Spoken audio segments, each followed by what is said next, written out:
Hello and welcome to Galaxy News. My name is Nenwaringi Mazaka and we begin with the headlines. The House of Representatives confirms readiness to receive President Bola Tinubu for the presentation of the 2025 budget estimate. Pro-chancellors and chairmen of Council of Federal Institutions in Nigeria are advised to put their acts together and work towards the development of the respective institutions. On the foreign scene, a high-ranking general in the Russian armed forces and his assistant have been killed in Moscow by Ukraine Security Service. Details of these and more we come to you shortly. Do stay with us.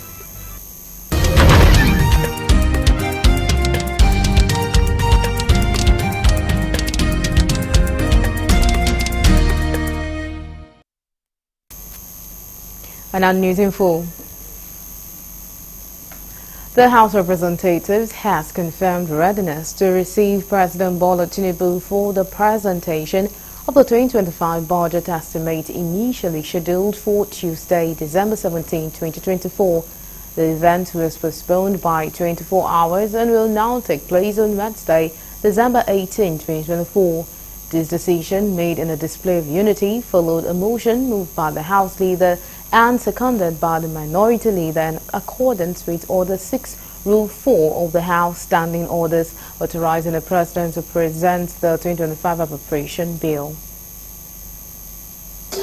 To move that the House, pursuant to Order 6, Rule 4, 1 and 2 of the Standing Orders of the House of Representatives, do admit into the chamber the President, Commander-in-Chief of the Armed Forces of the Federal Republic of Nigeria, the Vice President, the President of the Senate, Senators of the Federal Republic of Nigeria, Ministers, government officials, and other dignitaries on tomorrow, Wednesday, 18th December 2024, to receive an address from the President on the 2025 budget estimates. I so move, Mr. Speaker.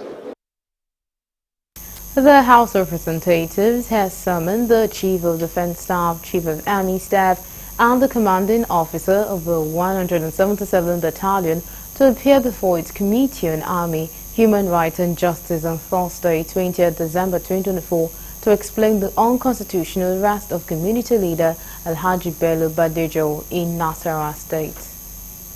Concerned that 1 week after the arrest, Alhaji Bello Badejo is yet to be arraigned before a competent court of jurisdiction as required by the extant laws of the land. The House is hoped that the continued detention of Alhaji Bello Badejo by the officers of the Nigerian Army without formal charge is a violation of his fundamental human rights as provided for in Section 34, Section 35, and Section 36 of the Constitution of the Federal Republic of Nigeria, 1999.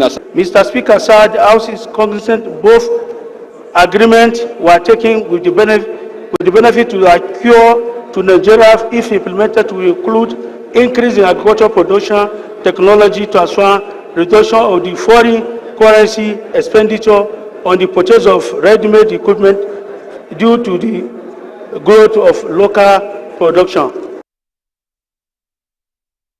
Separately, the House resolved to investigate the non-delivery of over 2,000 tractors and 100 combined harvesters under the Presidential Food Security Initiative and Renewed Hope Agricultural Mechanization Drive.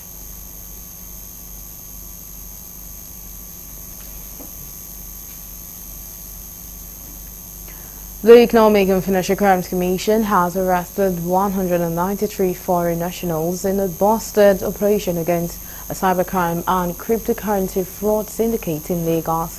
The Executive Chairman of the Economic and Financial Crimes Commission, Ola Olukoyede, said the Commission in a landmark raid arrested 792 suspects for their alleged involvement in cryptocurrency investment fraud and romance scam. The EFCC said the 193 foreign suspects were among 792 individuals apprehended during a raid last Tuesday at a 7-story building in Victoria Island. During a press conference at the Lagos Zonal Directorate of the Commission, Olukoyede stated that the 193 foreigners were 148 Chinese, 40 Filipinos, 2 Kazakhstani citizens, 1 Pakistani and 1 Indonesian.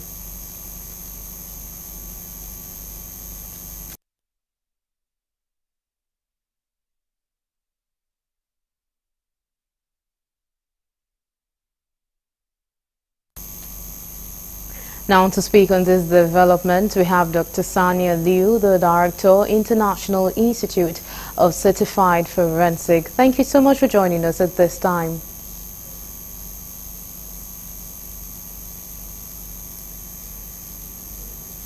All right, if we still have you there, how do you react to the news of EFCC arresting hundreds of foreign nationals for crimes bordering on a fraud?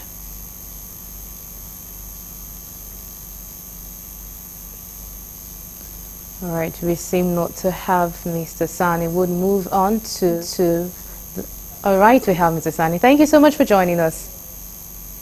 Yeah, thank you for having me on the program.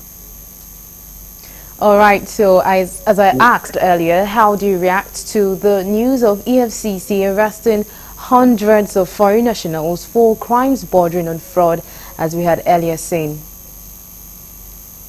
First, I would like to congratulate the EFCC boss for busting onto this huge criminal network in Nigeria.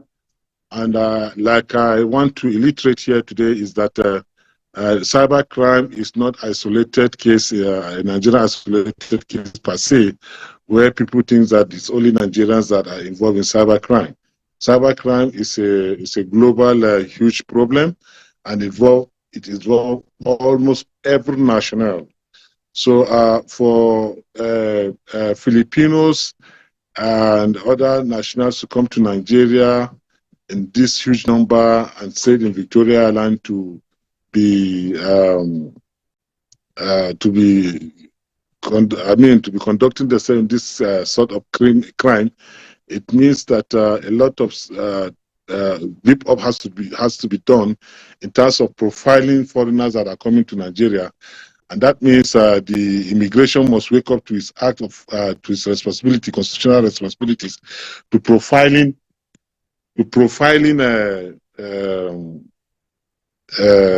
people, foreigners that are coming into this country, and then not only profiling them to understand and know exactly what they are doing at any point in time in the country, so that we can have our national security very, very, very intact. Because of the porosity of our profiling system, this has made a lot of criminals, foreign national criminals, to be involved in Nigeria and perpetrating crimes in Nigeria. How would you rate Nigeria's fight against financial crimes, and how effectively have we been able to use data gathering from citizens?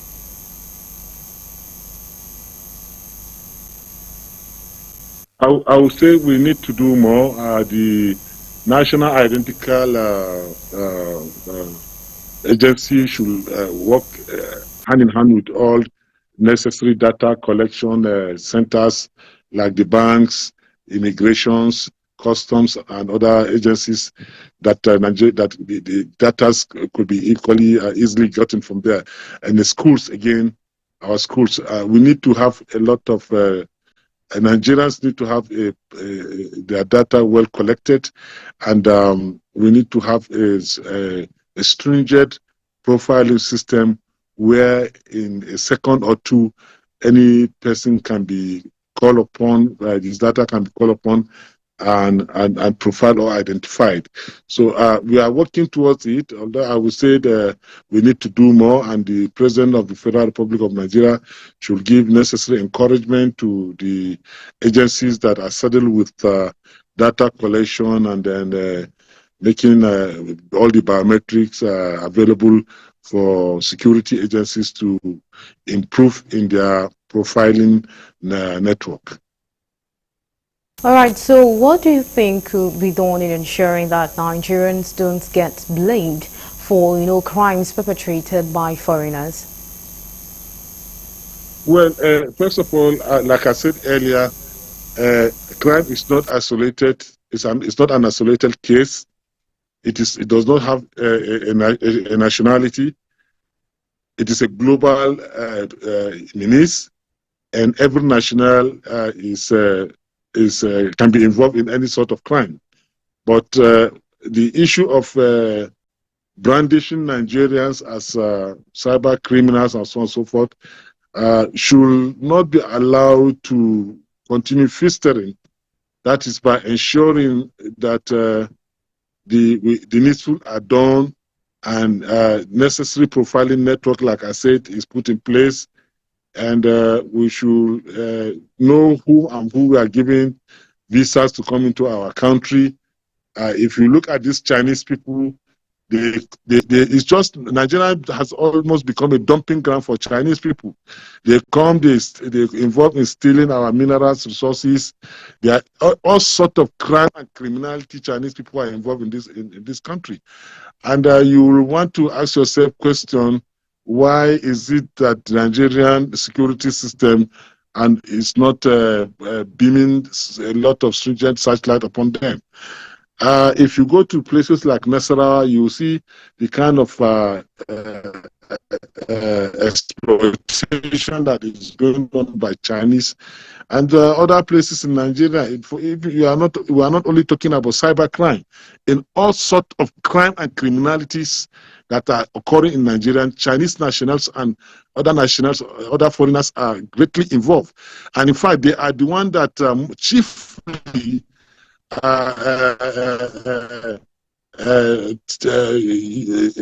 indoctrinate Nigerians or teach Nigerians or taught them how to go into all businesses. Because if you Nigerians, for all I know about us Nigerians, we are very hardworking people, and of course, when you have a population of youths that are not properly secured by employment, then they are vulnerable. And by the time they come in contact with all these foreigners, it's easier for them to lure them into such crimes. And then again, you have a whole house, a whole building occupied by several hundreds of people, and the security agency are not even worried about it to understand what is happening. So I say that's why I give kudos to is it Olukaide, his name, the EFCC boss, for busting into these criminals. And then for the first time, a lot of people are saying that Nigerians are not the one perpetrating this crime alone. As there was a video going viral that I saw a South African girl actually exonerating Nigerians from all sorts of alleged crimes perpetration in South Africa, because the other time they busted into druggers, and they found out that many of the druggers that were arrested in South Africa, that there are no Nigerians. So the issue is we need to actually bring ourselves and show to the world that we are not criminals, we don't involve in crime and criminality, and because of the very negligent percentage of Nigerian lazy youths that, like Buhari has said, a state that is harboring crime and criminality. All right, thank you so much for being a part of the news, and thank you so much for lending your voice to the discussion on ground. We really appreciate it. Thank you for having me on your program, your news program. Thank you. All right. And that was Dr. Sanya Liu, the diaries. President Bola Tinubu has underscored the relevance of press freedom and separation of powers in democratic settings. He submitted that collaboration among the various arms of government and the press became imperative in order to drive home the various policies of his administration, including tax reform. He made this known at the 75th posthumous birthday anniversary and roundtable of the late former governor of Oyo State, Senator Abiola Ajimobi, with the theme Legislative Oversight and Accountability in Nigeria, Challenges and Prospect at the University of Ibadan. Tinubu, who spoke through the Director General, Institute for Peace and Conflict Resolution, Dr. Joseph Ochoku, stated that effective governance is a shared responsibility, collaboration, and not confrontation. He pointed out that a good example of the collaboration is the ongoing deliberation on the 4 proposed tax bill before the National Assembly, stressing that the reforms, when enacted, promise to streamline tax administration, enhance revenue generation, and promote equitable resource allocations. We are progressive across Nigeria. We share the vision of a democratic society where citizens are equal before the law and the state can guarantee freedom from fear and want and ensure human dignity. Thus, we are collaboratively working with the National Assembly and other stakeholders to ensure food security, end poverty, enhance economic growth and job creation, strengthen access to capital, ensure inclusivity, improve security, guarantee the rule of law, and enhance the fight against corruption. Was sufficiently guaranteed under the 1999 Constitution of Nigeria is reassuring. As long as Nigerian democracy remains alive, whatever its limitations, legislators and other democratic players will continue to learn from the experience of the past to improve the system. Moreover, citizens' audits and journalism, as well as the vigilance and scrutiny of the public, are also helpful. Relevant and topic issue, oversight and accountability of our legislative chambers at the various levels of our democratic governance.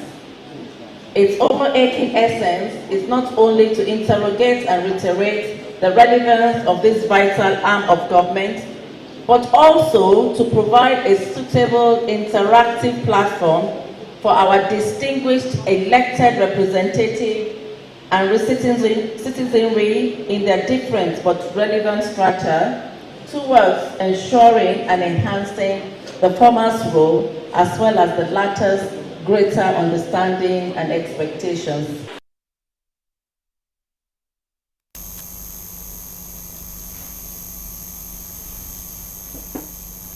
Pro-chancellors and chairmen of Council of Federal Institutions in Nigeria have been advised to pull their acts together and work towards the rapid development of their respective institutions. The Minister of Education, Dr. Tunji Alausa, made the appeal in Abuja during a retreat for pro-chancellors of universities, colleges of education and polytechnics organized by the Federal Ministry of Education.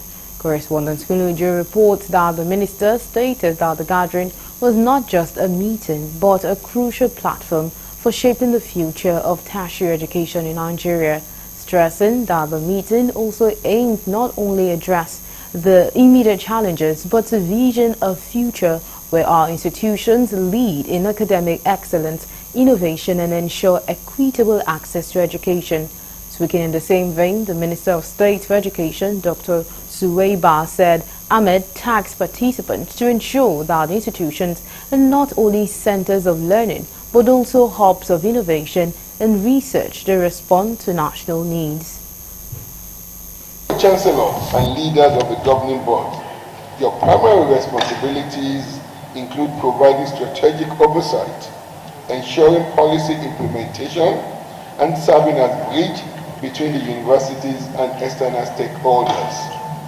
You are charged with safeguarding the autonomy of these institutions while maintaining accountability in accordance with the rule of law that establish and govern them. Although your role is not to interfere in the day-to-day running of the universities, which is the purview of the Vice Chancellors, but you are representative of the President and the Ministry with a mandate to provide robust supervision and oversight to ensure these institutions are run properly according to the law.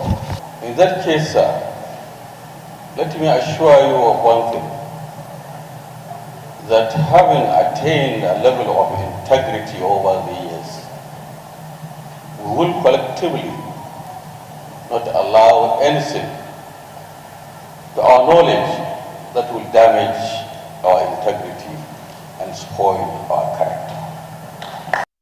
I gathered here in the spirit of collaboration with the aim to enhance the effectiveness of our universities. Today marks the beginning of what I hope will be a series of insightful exchanges, strategic planning, and collective decision-making. And now we'll move over to the foreign desk for more news.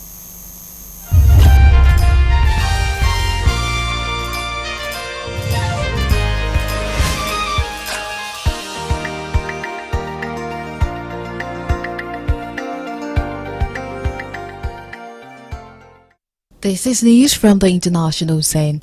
A high-ranking general in the Russian armed forces and his assistant have been killed in Moscow by Ukraine Security Service, a Ukrainian source told newsmen.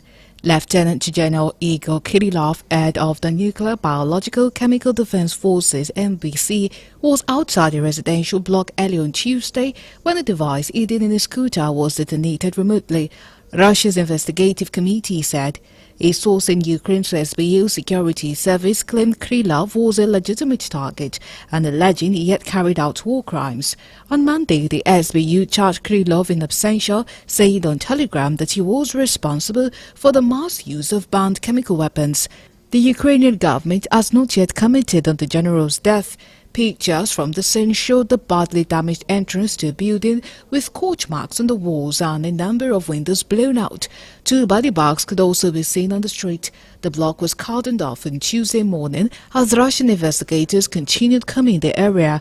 In October, the UK placed sanctions on Krylov, saying he had overseen the use of chemical weapons in Ukraine and acted as a significant mouthpiece for Kremlin's disinformation.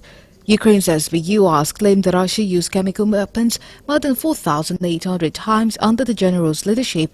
Moscow denies the allegation.